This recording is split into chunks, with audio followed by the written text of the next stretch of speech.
বন্ধুরা, আশা করি সকলেই ভালো আছেন। অনেকেরই প্রশ্ন থাকে ট্রেডিং অর্থাৎ স্টক মার্কেটে ইন্টারডে ট্রেডিং, সুইং ট্রেডিং বা অপশান ট্রেডিংকে কি পেশা হিসাবে বেছে নেওয়া সম্ভব?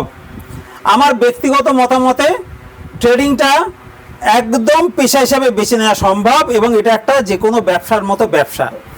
যে কোনো ব্যবসায় যেমন একটা প্রফিটের লিমিট রেখে ব্যবসা করা উচিত, ঠিক স্টক মার্কেটে ইন্টারডে করুন, অপশান ট্রেডিং করুন, সুইং ট্রেডিং করুন, সেই কাজে আপনার একটা নির্দিষ্ট প্রফিটের সীমা রেখে যদি আপনি কাজ করেন তাহলে ট্রেডিং ভালো রকম একটা ব্যবসা। আপনার যে ক্যাপিটাল থাকবে সেই ক্যাপিটালের থেকে প্রতিদিন 2 to 5% প্রফিট কোনো ব্যাপারই না।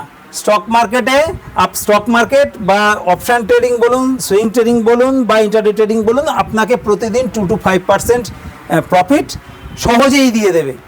কিন্তু সমস্যা কোথায়? সমস্যা হচ্ছে লোভের উপর নিয়ন্ত্রণ। সাধারণত মানুষের যে মানসিকতা, মেন্টালিটি, তাতে লোভের উপর নিয়ন্ত্রণ করা বেশ কঠিন হয়ে যায়। যখন আপনার 2 to 5% প্রফিট হয়ে যায় কন্টিনিউ, তখন লোভ কিছু লোকের মনে লোভের পরিমাণ এমন হয়ে যায় যে না, আমি একদিনে টাকা 20% প্রফিট করে ফেলবো, 50% প্রফিট করে ফেলবো। এটাই হচ্ছে সমস্যা। স্টক মার্কেটে যারা লুজার হন তার একটা বড় কারণ হচ্ছে লোভের উপর নিয়ন্ত্রণ না করতে পারা। আপনার ক্যাপিটাল ধরুন 1 লাখ, 2 লাখ বা 5 লাখ টাকা বা 10 লাখ টাকা, এই ক্যাপিটালে প্রতিদিন 2 to 5% উপর প্রফিট করা যাবে না। এটার উপর কিন্তু কন্ট্রোল রাখতে হবে। মাসের মধ্যে 18 থেকে 22 দিন যে ট্রেডিং সেশন হয় তার মধ্যে আপনি কিন্তু 15 দিন অন্তত প্রফিটেবল থাকতে পারবেন এবং 15 দিন যদি আপনি 2 to 5% প্রফিটেবল থাকেন আর বাকি 2-4 দিন যদি আপনি লসও করেন, তাতেও কিন্তু মাসের শেষে আলটিমেটলি আপনি গেনার হবেন এবং প্রফিটেবল ট্রেডার হবেন। এই সেবির হিসাবে দেখবেন 90% লোক অপশান ট্রেডিংয়ে লুজ করে, অর্থাৎ লসে চলছে। তার বড় কারণ কি? আমার ব্যক্তিগত হিসাবের কথা আমি এর আগেও কয়েকটা ভিডিওতে বলেছি যে এই 90%-এর মধ্যে 80% লোক কিন্তু এমন লোক যারা শখ করে কোনো কিছু না শিখে, কোনো কিছু না বুঝে একটা ডিম্যাট অ্যাকাউন্ট খুলে ফেলেছে, সিধা অপশান ট্রেডিং শুরু করে দিয়েছেন বা ইন্টারডে ট্রেডিং শুরু করে দিয়েছেন, 2টো 4টে 10টা ট্রেড নিয়েছেন, 2000, 5000, 10,000, 20,000 টাকা, 30,000 টাকা লস করেছেন, ট্রেডিং বন্ধ করে দিয়েছেন। এই যে 100%-এর মধ্যে সেবির হিসাবে 90% লোক লুজার, তার এই 90%-এর মধ্যে আমার হিসাবে 80% লোকই হচ্ছে এমন লোক যারা এইভাবে ট্রেডিং বন্ধ করে দিয়েছেন। সেই লসটার হিসেবে 80%। তাহলে অ্যাকচুয়াল লুজার কত? 10%। আর প্রফিটেবল কত? 10%। তাহলে 50-50 চান্স আছে।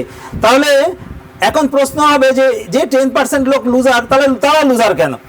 তার একটা বড় কারণই হচ্ছে এই লোভের উপর নিয়ন্ত্রণ। কারণ তারা কিন্তু দিনের শুরুতে প্রফিটেবল থাকে, 2 to 5% প্রফিট তাদের কাছে কিন্তু সহজেই হাতে চলে আসে। মুশকিল হচ্ছে তাদের লোভের উপর নিয়ন্ত্রণ তারা করতে পারে না।